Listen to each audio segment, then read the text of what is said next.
అందరికీ నమస్కారం అండి. జై గురుదేవ్ దత్తాత్రేయాయ నమః.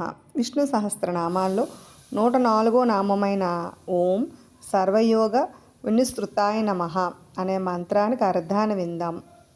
దేనితోడనో సంబంధం లేని దైవస్వరూపునకు నా నమస్కారము అని మంత్రం యొక్క అర్థం అన్నమాట.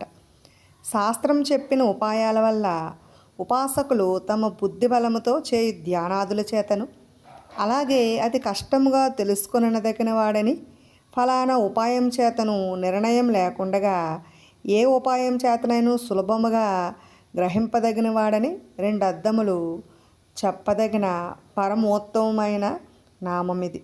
అంటే భగవంతుడు తమ బుద్ధి బలంతో ధ్యానాదుల చేతను, అలాగే చాలా కష్టపడితే తెలుసుకొనదగిన వాడని, ఎటువంటి కష్టము లేకుండగానే ఉపాయం చేత భగవంతుని చేరుకోవచ్చునని ఈ మంత్రమునకు రెండు అర్థములు ఉన్నవన్నమాట. భగవంతుణ్ణి నిర్మల భక్తితో కొలిస్తే ఎలాంటి వారినైనా అనుగ్రహిస్తాడనేది ఈ మంత్రం యొక్క అర్థం అన్నమాట. విన్నారు కదండి. ఇటువంటి మరెన్నో ఆసక్తికరమైన విషయాల కోసం ఆ ఛానల్ని సబ్స్క్రైబ్ చేసుకోండి. Thanks for watching.